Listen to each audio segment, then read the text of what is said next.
Boa noite a todos, graça e paz. Eu tenho a incumbência também de falar sobre dois livros que a maioria dos irmãos não leram ainda. Mas antes de morrer, por favor, leiam. Richard Owen Roberts é autoridade mundial sobre avivamento. Ele juntou 9.000 títulos sobre avivamento. E quando ele escreveu esse livro, Arrependimento, ele naturalmente está mostrando que sem arrependimento não tem avivamento.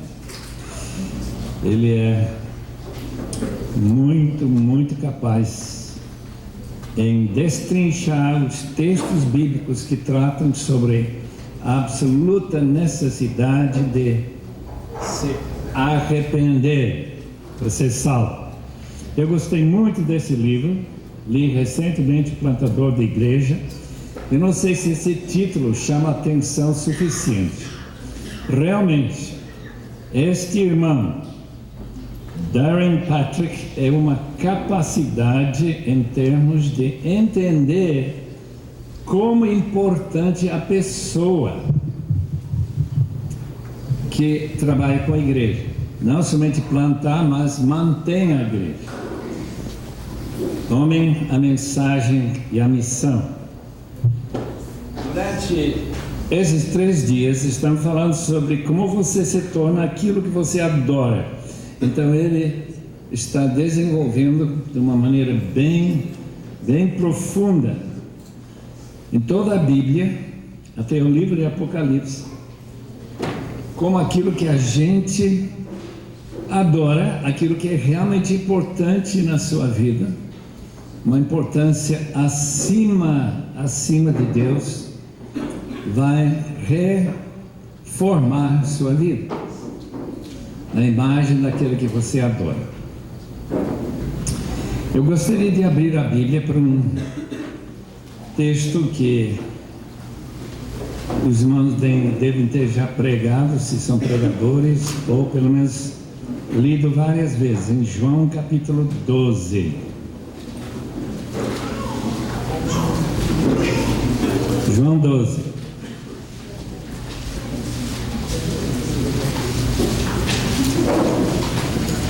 Eu não falei desse texto ontem, portanto vamos simplesmente ler o texto e fazer 1 ou 2 comentários. Versículo 20. Entre os que tinham ido adorar a Deus na festa da Páscoa estavam alguns gregos. Eles se aproximavam de Filipe, que era de Betsaída de Galileia, com um pedido: Senhor, queremos ver Jesus. Filipe foi dizê-lo a André, e os dois juntos o disseram a Jesus. Jesus respondeu: chegou a hora de ser glorificado o Filho do Homem. Digo-lhe verdadeiramente que se o grão de trigo não cair na terra e não morrer, continuará ele só. Mas se morrer, dará muito fruto. Aquele que ama a sua vida a perderá, no passo de que aquele que odeia a sua vida neste mundo a conservará para a vida eterna. Quem me serve precisa seguir-me. E onde eu estou, meu servo também estará. Aquele que me serve, meu Pai honrará. Eu quero simplesmente dizer que o maior problema que todos nós temos, não há nenhuma exceção, em termos de idolatria, é nós mesmos. Eu amo a minha vida e Cristo diz que eu preciso odiar minha vida. Outros textos dizem que eu tenho que morrer. Tem que odiar o suficiente para me suicidar. E não somente uma vez, mas durante toda a vida. O que significa odiar a sua vida? Escolher Deus acima dos meus próprios interesses. Aquilo que eu gosto mais, porque eu amo a Deus mais do que eu gosto aquelas coisas. Portanto, Se pudermos entender esse texto, odiar sua vida vai salvá-la e será honrado pelo Pai, nós entenderíamos um dos princípios básicos sobre idolatria. Porque para honrar a Deus, para ser aquela semente que cai na terra e morre como Cristo, e nós adoramos a Ele, nós também temos que morrer. Alguém estava elogiando George Mueller. Todo mundo aqui ouviu falar desse homem tão usado por Deus. E citando como ele tinha cuidado de 9.500 órfãos, quando ninguém cuidava de órfãos, os órfãos ficavam na rua, como em muitos lugares do mundo, mas ele foi arrebanhando e nunca pediu nada de ninguém, Deus sempre suprindo. E ele também passando milhares e milhares de libras para missões, viajando também para falar, mas acima de tudo um homem de oração, homem que falava de milhares de respostas à oração. E alguém quis saber como que ele conseguiu viver uma vida dessa, tão útil para o reino e para a glória de Deus. A resposta dele, hesitante, quase caindo no chão, dobrando-se, ele disse, bem baixinho, um dia George Mueller morreu. Irmãos, este é o segredo de não ser idólatra. Morrer.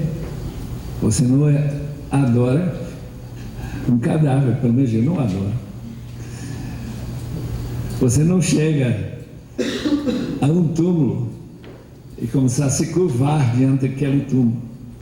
Só o cachorro faz isso. Greyfriars Robert, em Edimburgo, depois do seu mestre morrer, ele ficou lá o resto da vida. Ele nunca mais quis deixar aquele túmulo. Não sei como ele chegou a acompanhar o enterro, daí ele ficou. Ele ficou famoso, Greyfriars Bob. Mas eu não sou cachorro. Eu não adoro os mortos. Então você não vai ser idolatrado. Você vai ser servo para glorificar a Deus. Vamos orar. Oh Deus, Pai eterno, nós somos perplexos diante da complexidade desse tema. Porque de fato nós muitas vezes nem sabemos que estamos adorando algum ídolo. Estamos sendo transformados, em vez da imagem de Cristo, estamos sendo transformados na imagem daquilo que nós amamos. Seja dinheiro, seja o sexo, seja fama, seja uma pessoa, ou mil outras possibilidades. Rogamos que nesta noite Tu fales conosco, porque de fato, se Tu não falares, teria sido melhor não ter vindo. Em nome de Jesus. Amém, Senhor. Uma das experiências mais estranhas da minha vida ocorreu no México. Em 1957, voltando à nossa lua de mel em Guatemala, nós paramos uma noite em Águas Calientes. Aliás, nem sei se foi à noite. Mas de qualquer maneira eu vi uma coisa que nunca vi em outro lugar, antes e nem depois. Uma jovem de talvez 20 anos, em pé, na posição da Virgem Maria, sendo carregada em cima dos ombros de alguns senhores numa dessas passeatas dentro da cidade de Águas Calientes, no México. Por que era tão estranho? Porque aquela moça estava viva e ela estava representando a Virgem Maria, que foi de alguma maneira ressuscitada. Eu nunca entendi na Igreja Católica como isso aconteceu. Antes da ressurreição de todo mundo, ela foi ressurreta chegou lá no céu e ela está assim agora como rainha do céu. E esta moça está representando ela. Também não sei se era antes ou depois dela ter morrido. Em outras palavras, uma imagem viva. Irmãos, o texto que nós vamos ler agora vai falar de imagens que são criadas em nossas cabeças de algumas coisas vivas. E realmente a gente acha que a escolha era muito estranha. Capítulo 1 de Romanos. Eu quero ler esse trecho que termina em versículo 25, começando com o versículo 18. Portanto, a ira de Deus é revelada aos seus contra toda impiedade e injustiça dos homens, que suprimem a verdade pela injustiça, pois o que de Deus se pode conhecer é manifesto entre eles, o que Deus lhes manifestou. Pois desde a criação do mundo, os atributos invisíveis de Deus, seu eterno poder e a sua natureza divina têm sido vistos claramente. Quer dizer, por todo mundo tem visto claramente as evidências de Deus e como Deus é, sendo compreendidos por meio das coisas criadas, de forma que tais homens são indesculpáveis. No juízo final, vão saber, são indesculpáveis, porque tendo conhecido a Deus, não glorificaram como Deus, nem lhe renderam graças, nem os seus pensamentos tornaram-se, mas os seus pensamentos tornaram-se fúteis, e o coração insensato deles obscureceu-se, dizendo-se sábios, tornaram-se loucos e trocaram a glória do Deus imortal por imagens, feitas segundo a semelhança do homem mortal, bem como de pássaros, quadrúpedes e répteis, todos os animais vivos, e o homem também vivo.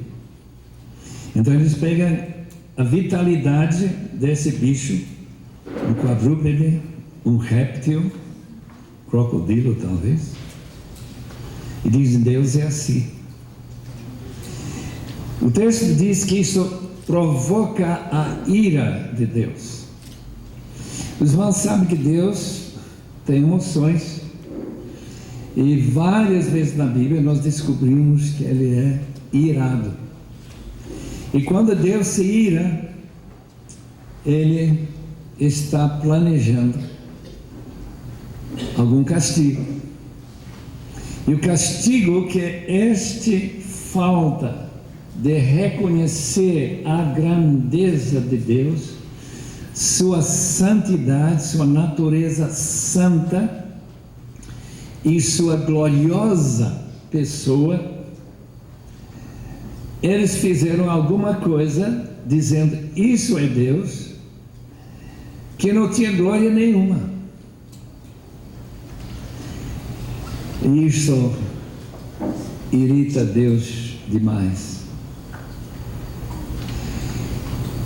Aliás, se nós quisermos saber por que tem sofrimento no mundo e por que Deus não retira esse sofrimento, podemos saber que em grande parte é uma reflexão da ira preventiva de Deus, que nos prepara para saber que uma ira eterna vai ser derramada sobre a vida daqueles que não se arrependem desta falta de adorar o Deus único. A palavra aqui que provoca essa ira é impiedade, que significa simplesmente de descartar de Deus como motivo e atração de adoração. Então vamos colocar Deus aí, então vamos secularizar a nossa vida e colocar outra coisa no lugar dele. Isso é impiedade. A secularização da nossa sociedade, supostamente cristã, mas tem muito pouco de cristianismo, é manifestação de e impiedade. E a segunda coisa que é mencionada é a supressão da verdade na injustiça. Ou, se quiser, na mentira. E logo vem à minha mente que nas melhores escolas do mundo ocidental, acho que tem algumas escolas orientais que não ensinam evolução, de alguma maneira explicar a criação toda na base de o acaso. E o texto diz que isto irrita Deus demais, porque em vez de glorificá-lo, em vez de ficar cheio de admiração, a gente diminui ele até ele desaparecer, e a gente cria um Deus chamado acaso. Realmente os irmãos e eu somos muito privilegiados de saber coisas que Paulo não sabia. Aliás, ninguém sabia, até a minha geração. Ninguém pensou há 100 anos atrás, por exemplo, a maravilhosa organização da criação para poder ter vida nesse mundo. Se pensar em todo esse universo de trilhões e trilhões e trilhões de estrelas, haveria um outro mundo que tem todas as condições necessárias para a vida.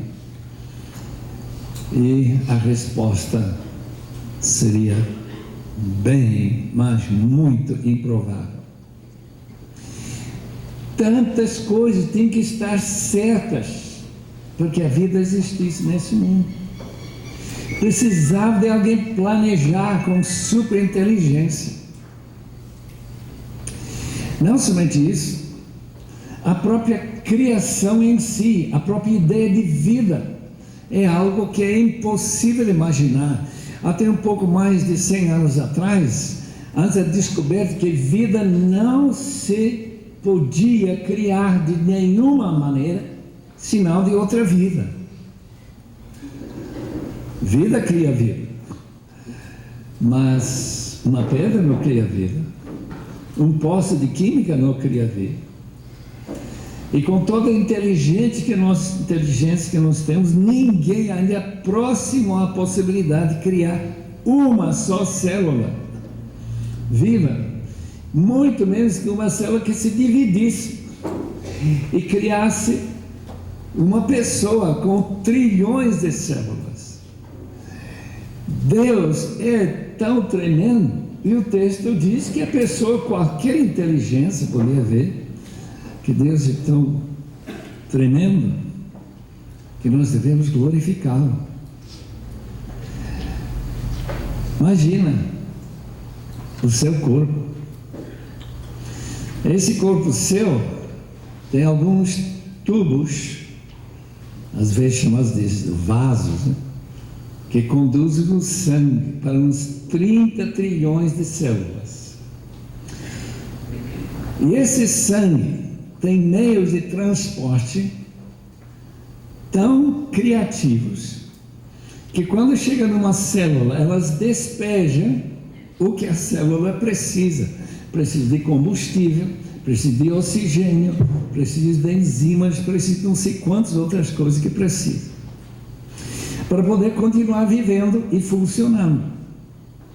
Além disso, essas células estão se reproduzindo, de modo que todas as minhas células já foram refeitas, não sei, uns 5, 6, 7 vezes. Cada 7 anos, mais ou menos, a gente vai reproduzindo células para acabar com as velhas que já não servem mais, e assim por diante.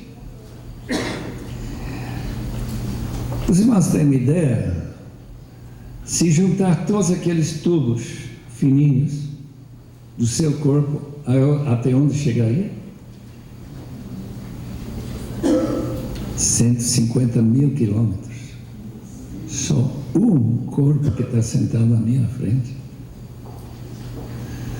Os irmãos conhecem algum cientista que fosse fazer um tubo assim, que quando chega na célula, ela despeja e ao mesmo tempo pega os tóxicos, carbono, dióxido, outros líquidos, todos vão para os rins, vai filtrar lá, e outro vai para os pulmões para jogar no ar e pegar mais oxigênio e levar para essas mesmas células, de modo que se alguém furar a bomba que mantém essa circulação, furar essa bombinha, você morre.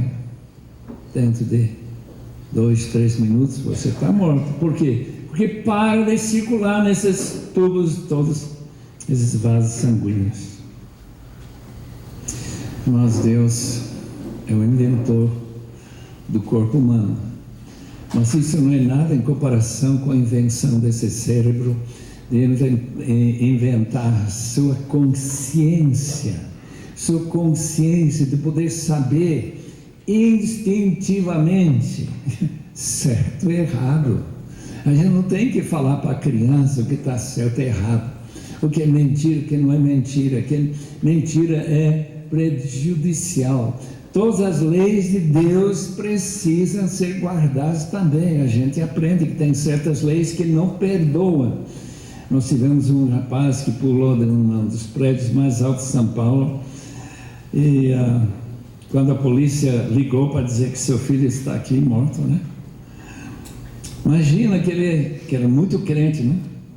Que ele estava orando muito para ele não morrer, para ele pular lá 40 andares para baixo. Não, eu quero morar, só quero chegar rápido lá embaixo. Ele não morreria por ter orado muito? Provavelmente ele morreria mesmo assim. Ou talvez tenha alguém que está orando para nunca morrer. Você vai morrer mesmo assim. Tem certas leis que são inflexíveis. Até Paulo morreu, irmãos. E todos os grandes santos do passado morreram. Por quê? Porque Deus criou um sistema pelo qual uma geração dá vida a outra geração, e essa geração dá a outra, e assim vai na frente, segundo o plano de Deus. Portanto, claramente diz o texto, uma palavra só aparece aqui, claramente vê que quem fez isso tem que ser alguém super inteligente, é super poderoso e que é digno de toda adoração.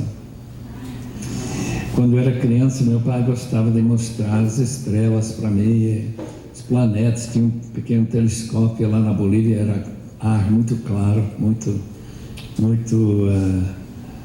pouca poluição, e ele apontou para uma galáxia. Isto é uma outra roda de estrelas, de quase 100 bilhões de estrelas. Nossa Via Láctea é uma galáxia.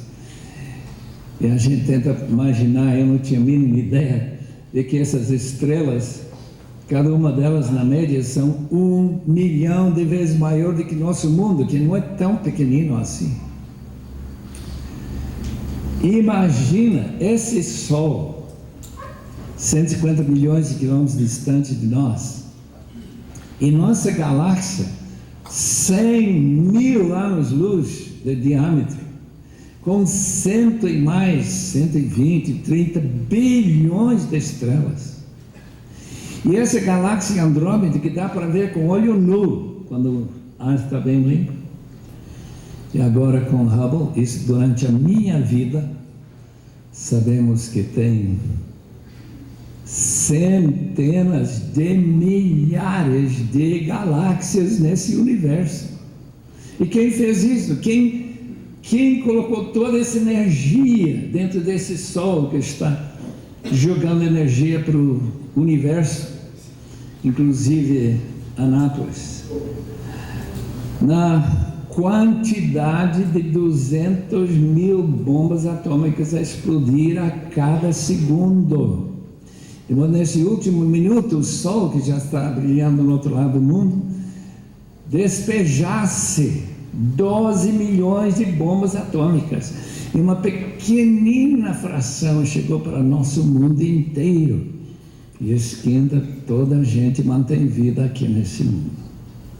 Quem fez isso? Quem criou esses 100 bilhões de estrelas em nossa galáxia? Quem fez essas outras galáxias que esse telescópio Hubble tem descoberto? E assim por diante. Irmãos, estamos vivendo num momento muito histórico, porque não há nenhum cientista que pode explicar de onde vem essa energia. O que nós sabemos que os gregos não sabiam, que o universo não é eterno. O universo teve que ter um começo, porque a energia sendo gasta, segundo a lei da termodinâmica, significa que ela vai se dissipando. E daqui a alguns milhões, bilhões de anos, se Deus não interferir, o universo todo vai apagar, todas as estrelas vão acabar, a energia vai dissipar. Tão seguro como o tanque de gasolina, o álcool do seu carro, se você usar esse carro, também vai acabar. E criar ídolos para descrever um Deus tão maravilhoso como esse, ou criar uma teoria como a evolução, ou Big Bang, ou qualquer que seja a teoria, que de alguma maneira supostamente responde à pergunta: por que existe qualquer coisa? De onde veio o que existe? Resposta: Deus. Somente Deus. Eu queria que os irmãos pensem muito sobre o fato que Deus não é somente seu Pai Celestial, Ele é muito mais do que isso. Ele é o Criador de tudo que existe. E que sua inteligência, que você tem uma pequenina fração da imagem de inteligência, sua personalidade, seu amor, tudo nós recebemos apenas em uma gotinha em comparação com o oceano de sua grandeza. O texto diz que aqueles que adoram outra coisa senão Deus são entregues aos mais nefastos instintos de autodestruição, além do juízo que eles aguardam. Novamente, capítulo 1, versículo 24: por isso Deus os entregou à impureza sexual segundo os desejos pecaminosos do seu coração, para a degradação do seu corpo entre si. Trocaram a verdade de Deus pela mentira e adoraram e serviram a coisas e seres criados em lugar do Criador, que é bendito para sempre. Amém. Por causa disso, Deus os entregou a paixões vergonhosas. Até suas mulheres trocaram suas relações sexuais naturais por outras contrárias à natureza. Que é isso? Contrário a qualquer capacidade de raciocinar. A gente imagina o impossível. Alguém disse que precisa muito mais fé de crer na evolução do que crer que algum ser inteligente desenhou, inventou e criou.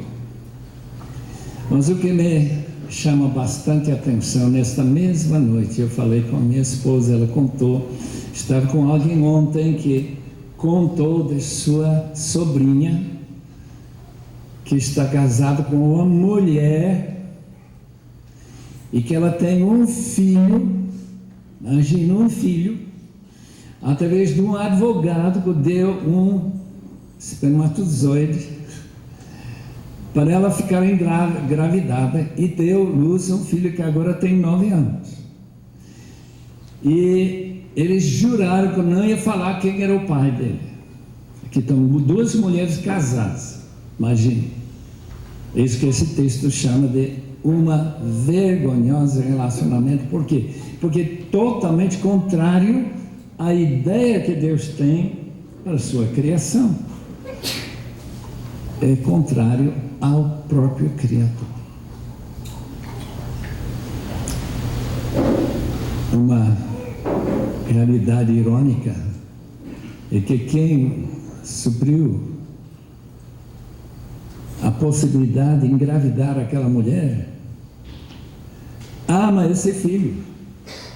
O filho quer saber quem é seu pai, mas não pode se dizer nada a respeito de quem é seu pai.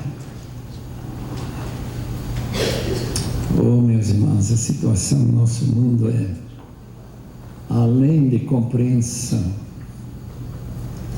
por causa do grande inimigo das nossas almas, que está batendo palmas de alegria em ver o grande embaraço, a grande vergonha das criaturas de Deus se revoltando contra o próprio Criador.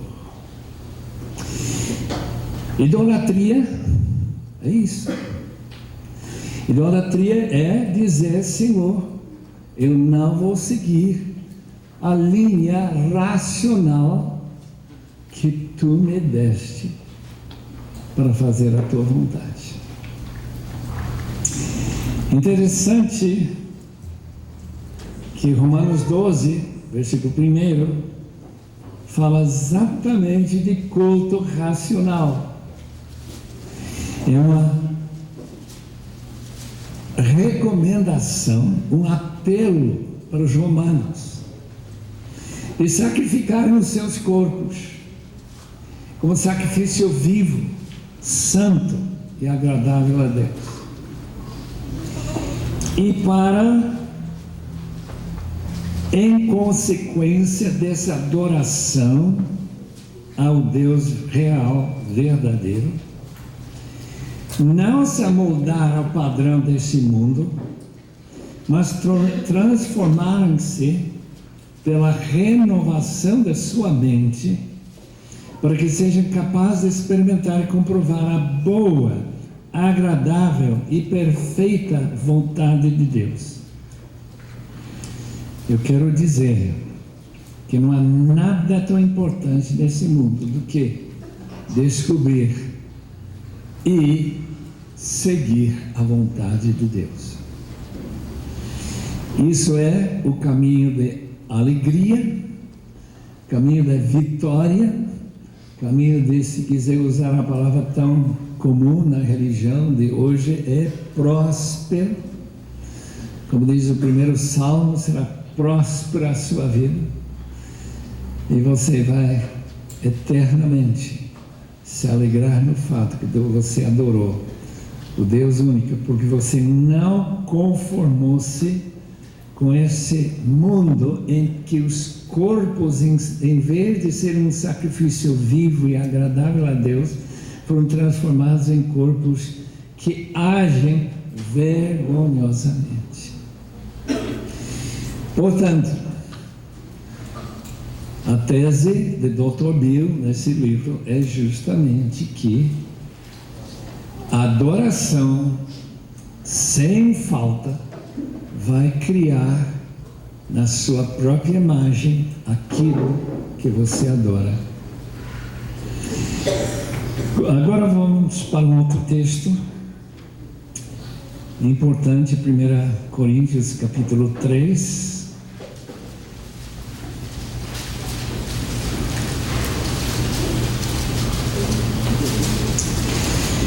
Aqui não se fala de idolatria nenhuma, Mas eu vejo na frase do versículo 7, 3:7 de 1 Coríntios, uma característica de idolatria. Vamos começar lendo o versículo 6. Eu plantei, Apolo regou, mas Deus é quem fez crescer, de modo que nem o que planta, nem o que rega são alguma coisa, mas unicamente Deus que efetua o crescimento. Aquela pequenina frase, Paulo e Apolo não são nada. O que se diz sobre ídolos em capítulo 10 de 1 Coríntios? Deixe-me ler o versículo. Versículo 19b. Será que o sacrifício oferecido a um ídolo é alguma coisa? O ídolo é alguma coisa? Não. Não é nada, isto é, não é nada espiritual, não tem nada.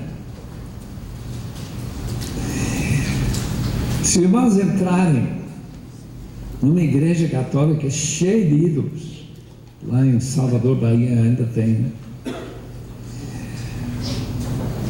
Você não é contaminado, esses ídolos não tem nada, são simples matéria, como isso aqui. Não afeta a gente nem um pouco. Mas se Paulo e Apolo, que não são nada em termos de idolatria, e os coríntios estão dividindo a igreja, porque alguns estão idolatrando Apolo, outros estão idolatrando Paulo, e outros estão idolatrando não o verdadeiro Cristo, mas o Cristo inventado por eles, porque senão não seria idolatria, se fosse o próprio Cristo. E Adolf Schlatter, no seu comentário, acha que foi o pior grupo de todos, foi aqueles que se dizem, nós somos cristãos. Idolatria. E alguns adorando o Cefas, o Pedro. Paulo diz, nós não somos nada.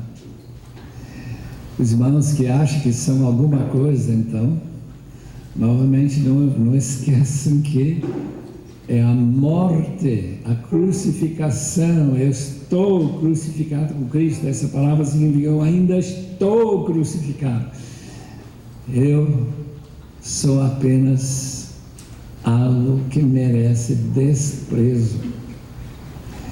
Quem merece em comparação toda a glória é Deus, é Deus. Então, idolatria é também para uma pessoa tão importante como autor do próprio texto que a gente está lendo, as epístolas. 3 epístolas de Paulo, imagina. Claro que Paulo não era nada, o que ele está dizendo, em comparação.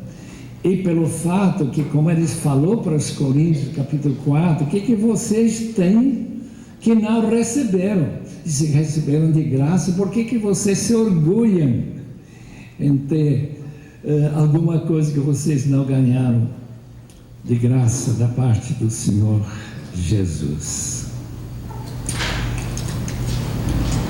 Vamos lá agora para um texto. Também em 1 Coríntios, capítulo 6.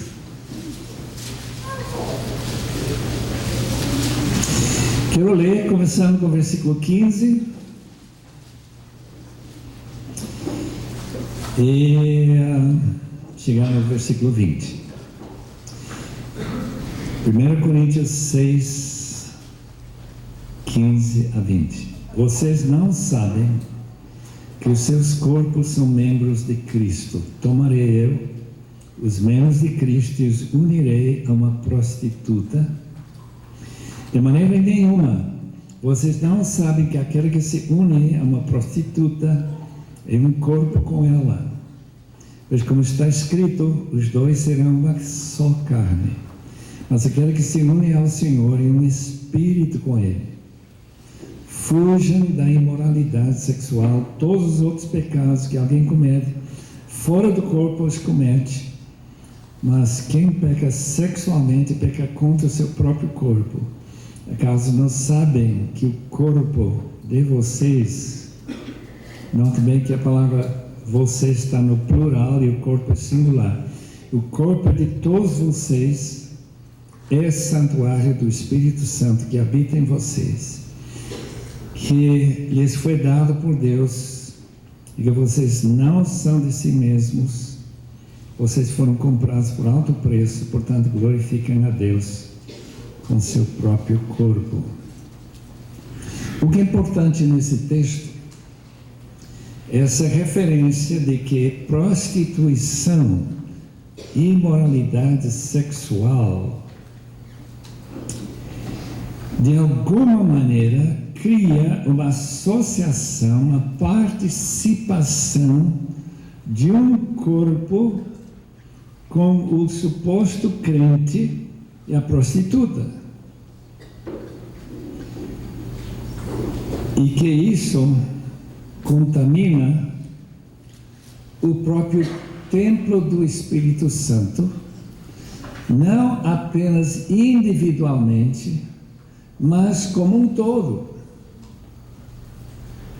A própria igreja é contaminada, porque o texto bíblico nunca diz que nós individualmente somos templos, todos nós somos pedras vivas no único templo, tal como ninguém pode dizer eu sou o corpo de Cristo.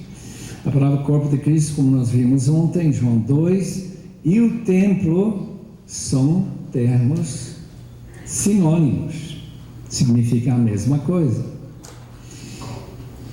Então, este templo que pertence ao Senhor Jesus, que é sua igreja, é contaminado através de um pecado de um membro que se relaciona com uma prostituta e ainda está ligado a Cristo. Por isso o texto diz: este pecado, diferente dos outros pecados, contamina, profana o próprio santuário de Deus. Eu não sei o que os irmãos pensam sobre igrejas que, ou por ignorância, ou por não se importarem, não disciplinam os seus membros imorais sexualmente. Eu lembro um caso particular lá em São Paulo, em que o pastor negava durante 7 anos adultério, que é outra forma de prostituição. Continuava pastoreando a igreja, pessoas perceberam que alguma coisa estava indo mal e ele sempre se defendendo, mentindo, obviamente. Até um dia que foi comprovado e a igreja o demitiu. O texto então é muito importante em relação à idolatria. Por quê? Porque em capítulo 10 a mesma ideia é refeita em relação a envolvimento demoníaco. Idolatria, de uma maneira especial, cria uma associação com o poder satânico que a gente traz por dentro da igreja.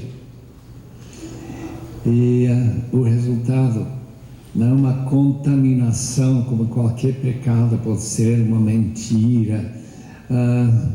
Um irmão que lá em Belo Horizonte, só soube de um caso assim, em que toda oferta que chegava, ele simplesmente retirava, colocava na bolsa toda a nota de 50, de 100 reais, todos. Daí ele construiu seu apartamento e alguém então fez jeito de saber o que estava acontecendo com o dinheiro, né? E descobriram que ele estava roubando. Uma pessoa de muito respeito, uma pessoa de alta categoria e tudo mais. E quando ele primeiramente admitiu, depois, quando diz, bem, você tem que devolver esse dinheiro. Ah, não, agora eu vou processar vocês. A igreja então se intimidou e deixou a coisa sem mais nada. Uma tristeza muito grande. Irmãos, vamos olhar para o capítulo 10 e ver como que a ceia do Senhor e as festas religiosas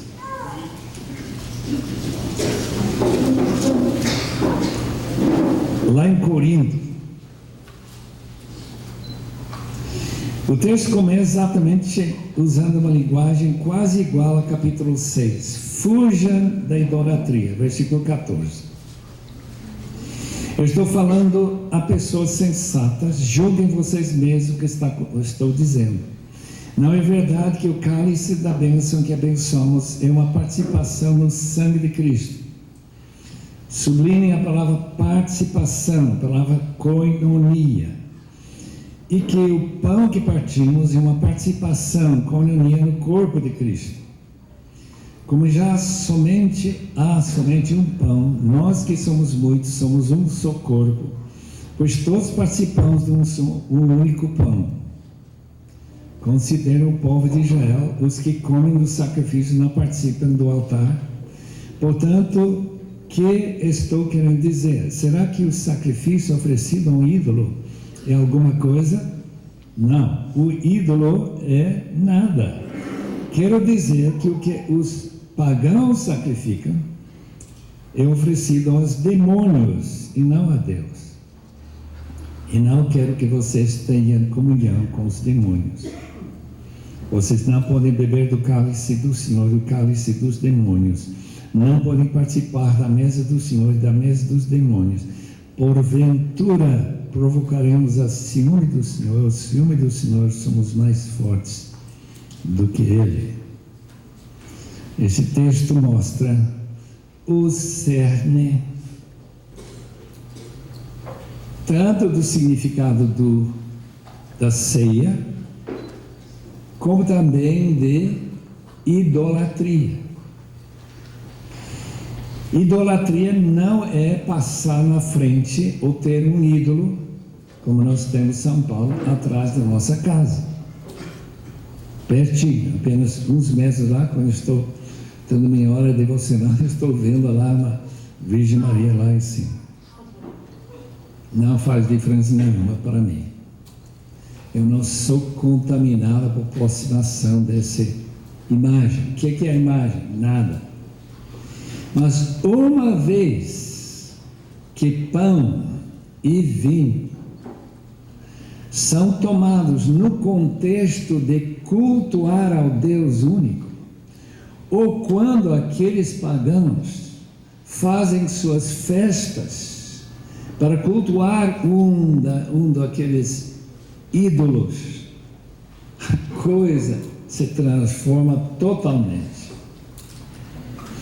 Se torna participação no corpo de Cristo, se torna participação nos demônios, dependendo quem está sendo adorado. Portanto, tal como o batismo, coloca a pessoa em associação com Cristo, com sua morte e sua ressurreição, segundo Romanos capítulo 6. A ceia também faz isso, é uma renovação do seu batismo, se quiser colocar nesses termos. E o resultado então é que Paulo então faz essa diferença total entre adorar a Deus, ao nosso Senhor Jesus Cristo, o divino Senhor da glória, e o contraste com aqueles que adoram os demônios nas suas festas. Em outras palavras, As coisas em si não têm importância nenhuma. Às vezes as crianças vêm depois da ceia, posso tomar? Sim, pode, não há problema nenhum. Você não está adorando, não. A coisa não foi mudada, é simplesmente suco de uva. Esse pãozinho, se quiser, está com fome, come. Mas não faz bem no sentido de associar-se com Cristo. Mas quando em comunhão uns com os outros, com oração, consagrados ao Senhor, quando a gente está falando com arrependimento diante dele, a ceia é importantíssimo.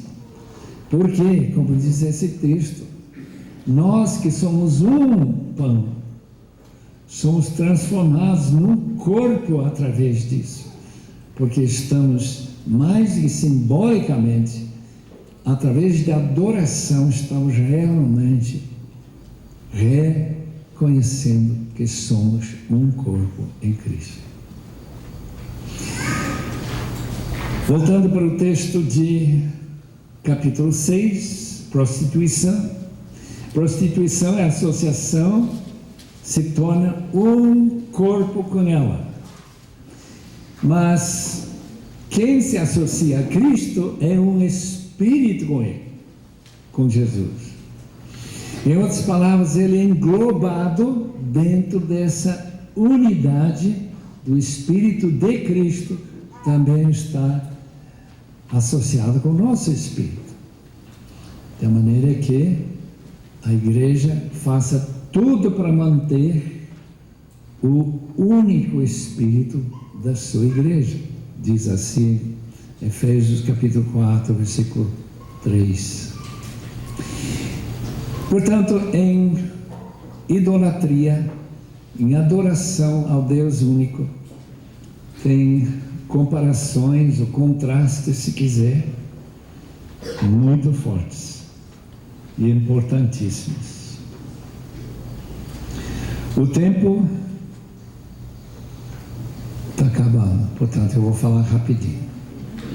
Capítulo 3 de Filipenses também trata de idolatria. Filipenses 3.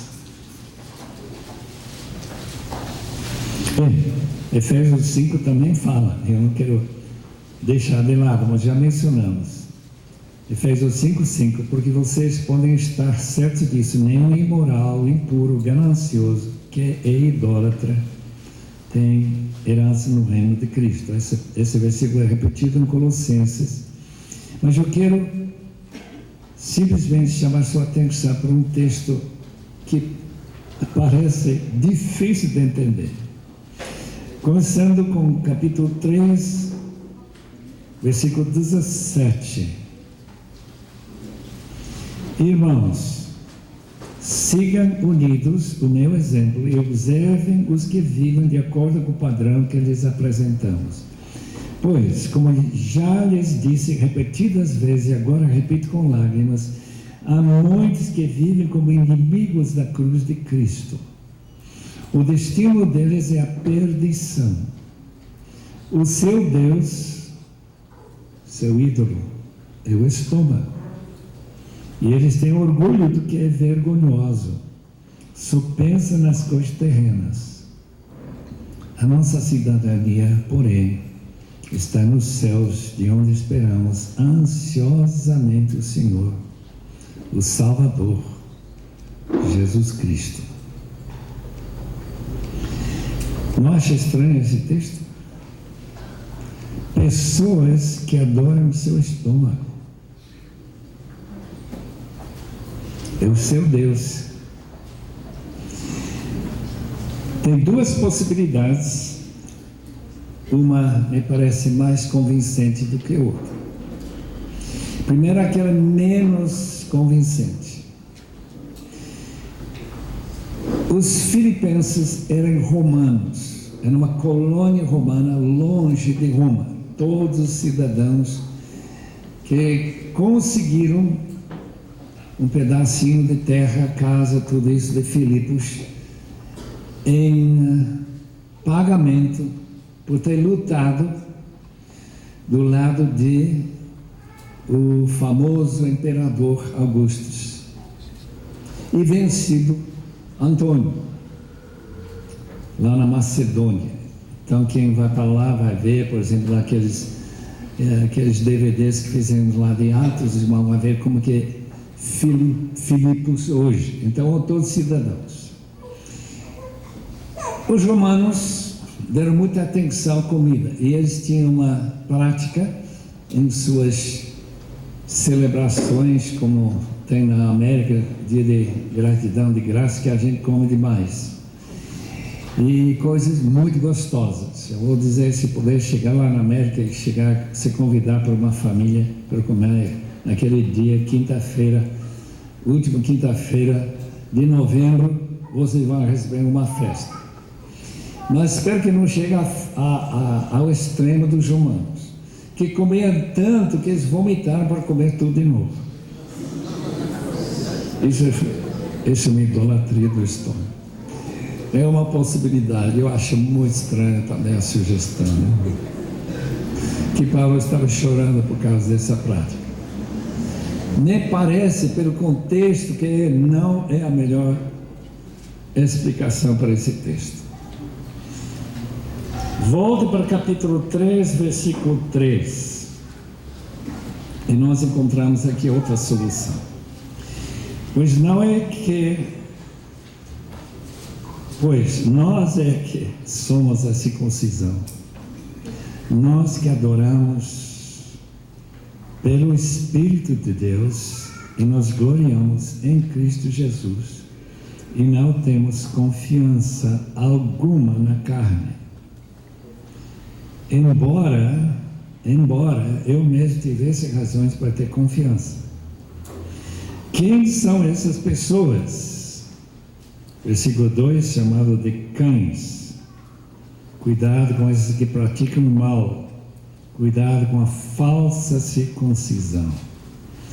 Eles são as pessoas que Paulo chora por causa do seu grande amor pelos judeus, que vinham seguindo Paulo e tentando converter os seus convertidos para voltarem para o judaísmo e guardarem as leis dos alimentos.